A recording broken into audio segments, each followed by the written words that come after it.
kata kerukunan umat beragama itu sangat bagus, bahkan lebih bagus digunakan kata rukun daripada kata toleransi. Karena kalau bicara toleransi, karena kita hanya sebatas menghormati orang lain, tapi kita tidak bisa akur.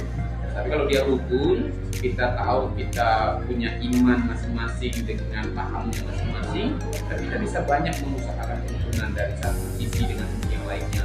Dan di dalam kerukunan itu dimulai dengan saling menghormati, saling menghargai, dan jangan memaksakan keyakinan kita kepada keyakinan orang lain. Bisa kita buat beberapa kasus atau contoh bisa bagaimana membangun kerukunan itu. Salah satunya dimulai dengan studi kasus. Jadi kita lihat contoh-contoh yang pernah terjadi ketidakrukunan. Nah, yang kedua adalah bisa dengan yang namanya dialog keagamaan. Baik Kristen, Islam, Hindu, dan Buddha, dialog keagamaan supaya setiap sudut pandang agama itu bisa melihatnya dari sisi yang berbeda.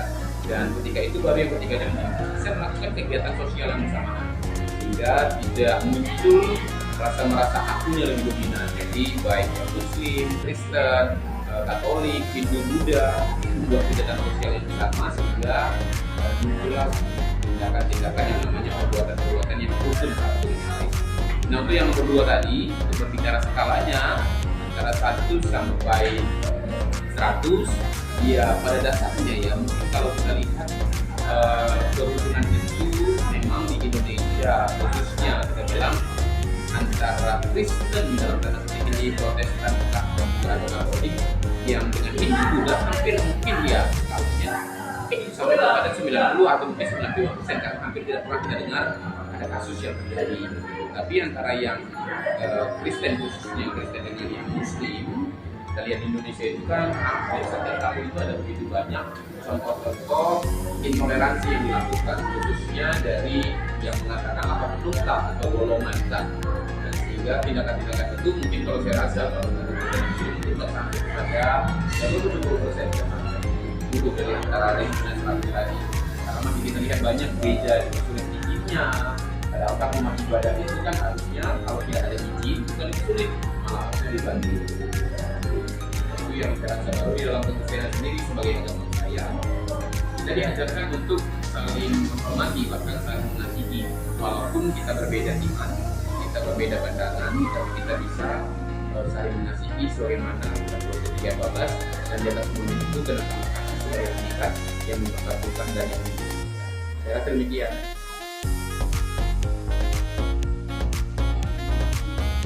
Saya seorang Katolik, saya seorang yang beragama Katolik. Di dalam agama kami atau agama Katolik diajarkan untuk bisa saling menghargai, saling menghormati antar sesama manusia tanpa melihat suku, ras ataupun agamanya. Sesama, yang namanya sesama berarti sama-sama manusia, tidak melihat agamanya apa. Jadi seperti Yesus Kristus yang menjadi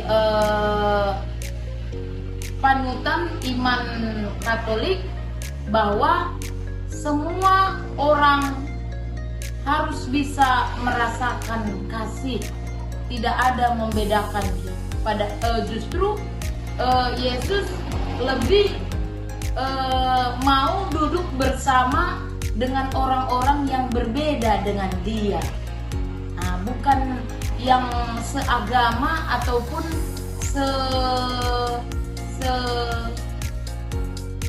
pokoknya Yesus mau duduk bersama, makan bersama dengan orang-orang yang berbeda dengan dia, tidak hanya orang yang seperti.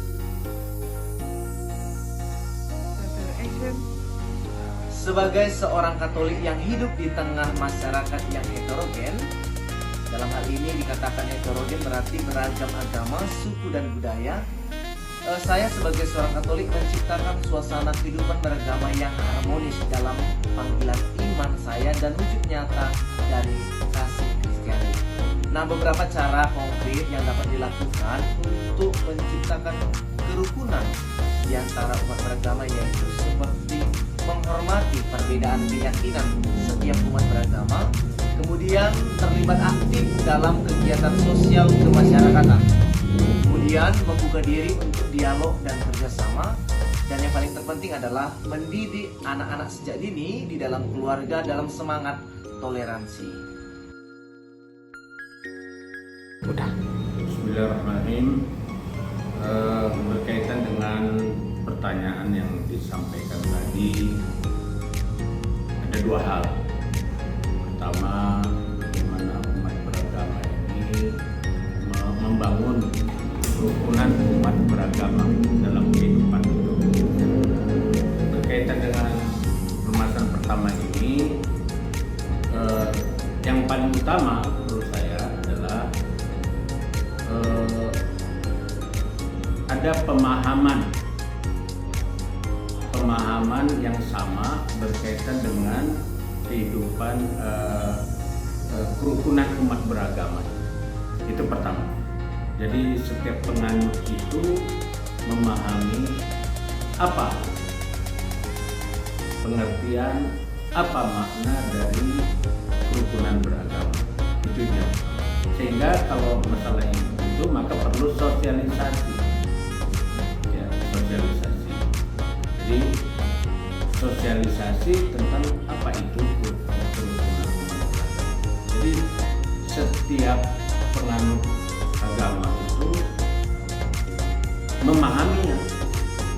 Jadi tidak hanya satu unsur agama saja, misalnya Islam saja atau Kristen saja ataupun Konghucu saja misalnya, tidak hanya itu, tapi diharapkan semua penganut agama memahami apa itu kerukunan dan agama dan bagaimana sikap dalam menjalankan konsep kerukunan beragama itu dalam kehidupan antar umat beragama atau internal umat beragama kan itu. Karena kerukunan itu kan tidak hanya antar umat beragama, tapi di dalam umat beragama itu kan banyak juga kelompok-kelompok kan itu, ataupun kita kalau dalam Islam itu ada organisasi ormas-ormasnya, Muhammadiyah, NU, Al-Wasliyah misalnya. Saya tidak tahu di Kristen ada nggak? Mungkin saya kira ada juga, karena misalnya gereja HKBP, GBKP misalnya, HKBP Kristen Batak Protestan, kemudian GBKP Gereja Batak Karo Protestan dan seterusnya. Mungkin di Hindu ada juga, dan di Buddha ada juga. Jadi sehingga ini pemahaman ini yang paling utama ya, pemahaman tentang kerukunan ini, maka kerukunan antar umat beragama atau inter antar umat beragama di dalam agama ini. Yang kedua berkaitan dengan apa yang harus dilakukan pemerintah. Pemerintah harus melakukan apa berkaitan dengan kerukunan umat beragama ini. Pertama saya kira berkaitan dengan regulasi. Ya, berkaitan dengan regulasi, apa maksudnya? Penyempurnaan regulasi berkaitan dengan kerukunan umat beragama. Kan itu. Ini saya kira sangat penting, sama pentingnya tadi pertama pemahaman umat beragama tentang kerukunan umat beragama. Tapi kalau berkaitan dengan pemerintah, perlunya pemerintah menyempurnakan regulasi yang berkaitan dengan kehidupan antar umat beragama ini. Ya.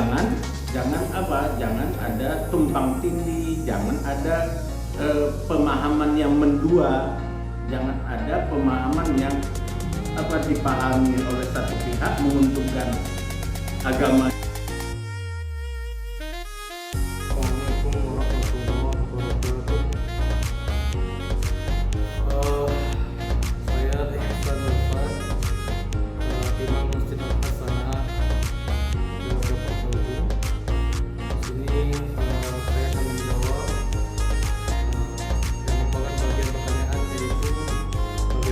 Peran pemerintah untuk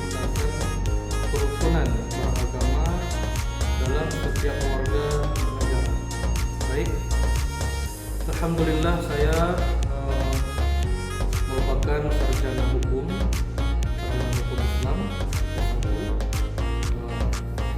Jadi insyaallah saya akan menjawab sesuai dengan apa yang saya pelajari. Dalam Undang-Undang 1945 pasal 29 disebutkan bahwasanya pemerintah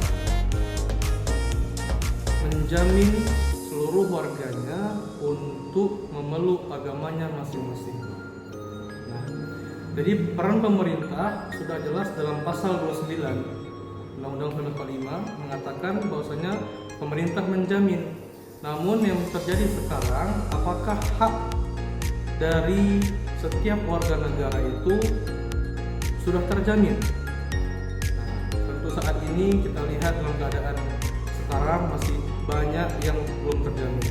Nah, bagaimana peran pemerintah yang seharusnya untuk menciptakan program itu? Maka pemerintah bisa untuk kembali mengayomi seluruh warga beragama.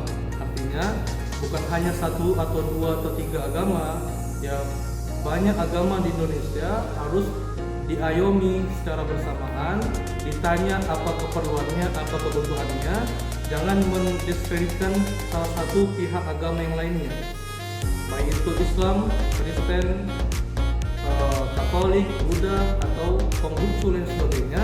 Maka pemerintah mempunyai kewajiban untuk mengayomi seluruhnya dan bertanya apa yang menjadi keluhan, apa yang dibutuhkan oleh setiap agama, dan itu wajib dipenuhi oleh pemerintah.